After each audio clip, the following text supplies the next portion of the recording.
윤석열 대통령 후보 고발사주 의혹 핵심만 정리. 윤석열 고발사주 의혹이 일파만파 커지면서 뉴스를 봐도 무슨 소리인지 알기 힘든 상황에서 현재까지의 상황과 반응들을 핵심만 타임라인으로 정리해볼까 합니다. 윤석열 고발사주 의혹은 말 그대로 윤석열 후보가 검찰청장 당시 특정 인물에 대한 고발을 사주했다는 의혹인데요.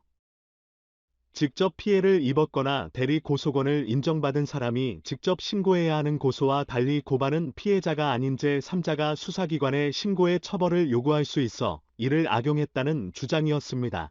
이번 의혹이 검찰 쿠데타라는 소리까지 듣게 된 것은 고발을 사주한 인물이 검찰총장이고 고발의 목적이 불순하다는 것인데, 최초 이 의혹을 제기한 뉴스버스에서는 윤석열 전 검찰총장이 추미애 당시 법무부 장관을 비롯한 여당의 검찰총장 무력화 공세를 맞받아치는 수단으로 고발사주를 선택했다며, 윤석열 전 검찰총장이 본인의 수족인 손준성 당시 대검 수사정보정책관을 통해 김웅 의원에게 고발장을 작성해 전달하는 방식으로 여당 인사를 공격했다고 주장했습니다.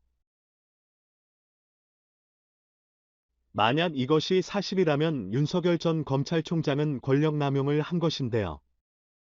고발장 작성 당시 시 이미 관련 수사를 모두 마친 상황이라는 얘기도 나와 표적 수사 의혹도 제기된 상황입니다. 이 의혹이 보도되자 당사자로 지목된 김웅 의원은 의혹에 대해 제게 들어온 제보와 자료들 대부분은 당에 전달했지만 문제가 된 고발장을 실제로 받았는지, 누구에게 받았는지, 전달받았다면 이를 당에 전했는지는 확인할 방법이 없다 고 해명했고, 손준성 당시 대검 수사정보정책관은 전혀 사실이 아니다 라고 해명했는데요. 국민의힘에서는 알아보고 있는 중이라며 신중한 입장을 보였습니다. 또 한 명의 당사자인 윤석열 후보도 대체 뭘 하자는 건지 모르겠다. 있으면 증거를 대라. 정치 공작 한두 번 겪었나 라며 격한 반응을 보였습니다.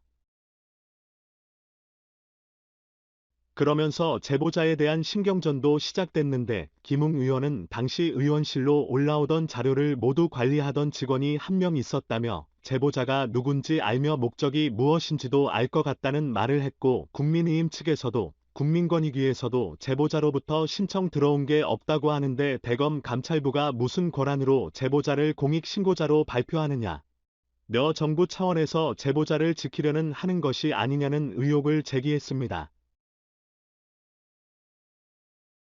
의혹의 근원지라고 할 수 있는 최초 제보자가 특정되는 듯한 분위기가 흘러나오자 최초 제보자는 언론을 통해 모습을 드러냈는데, 이번 고발사주를 밝힌 제보자는 미래통합당 선거대책위원회 부위원장을 지낸 조성은이었습니다. 조 전 부위원장은 언론을 통해 이번 의혹에 대한 윤 전 총장의 국회 기자회견을 보고 내가 공익신고자임을 밝히기로 했다 고 밝히며, 자신이 갖고 있는 USB와 당시 사용하던 핸드폰, 최근 이미지 캡처본까지 수사기관에 제출했다며 의혹에 힘을 싣는 모습을 보였습니다. 제보자가 공개되자 정치권은 또다시 뜨거워졌는데, 야권을 비롯한 윤석열 후보 측은 조 전 부위원장의 이력을 문제 삼기 시작했습니다. 그도 그럴 것이, 조성은 전 부위원장은 미래통합당의 당원으로 활동하기는 했지만 박지원을 도우면서 정치에 입문한 인물로, 이번 고발사주 보도 전인 지난달 11일에도 박지원 국정원장과 호텔에서 만남을 가진 것이 밝혀졌는데요. 박지원 국정원장은 자신의 이름이 언급된 것에 대해 사적인 만남이었고, 이번 사건에 대한 얘기는 일절 없었다고 밝혔으며, 조성은 전 부위원장은 박지원 원장을 걸고 넘어질 줄 알았다, 끝까지 싸우겠다고 밝혔습니다. 그리고 현재 사건은 공수처로 넘어갔고, 공수처가 김웅 의원과 손준성 당시 대검 수사정보정책관의 사무실을 대대적으로 압수수색하려 하자 국민의힘 측은 본격적으로 정부가 공수처를 활용하기 시작했다 며 김웅 의원의 의원실에서 압수수색을 6탄 저지하고 있는 상황입니다. 아무래도 정치적 사안이다 보니 복잡하고 사실 여부 확인도 힘든 상황인데요. 그렇다 보니 네티즌들의 반응도 정치 성향에 따라 다르게 나오고 있는 상황입니다. 윤석열을 지지하는 사람들은 아무래도 이번 사건을 정치 공작으로 보고 있었는데 민주당에 몸을 담았던 스파이가 제보한 공익제보? 내 대검은 제보자를 보호하려 들고 공수처는 무리한 수사를 시작했는가? 라며 의혹을 제기했습니다. 반대로 친여, 친정부, 지지자들은 이번 사건을 검찰 권력 사유화로 보고 있었는데 사법연수원 동기이자 부친이 야당 선대위원장을 맡으며 충분한 접점을 만든 손준성과 김웅이 만든 검찰농단이다. 윤석열의 반응도 미심쩍은 부분이 많다는 의견이었습니다. 야당 지지자들은 정치 공작에 무게를 두면서도 이번 사태를 만든 김웅, 윤석열과 박지원을 모두 경계하는 모습을 보였는데 김웅이랑 윤석열을 모두 쳐내야 한다.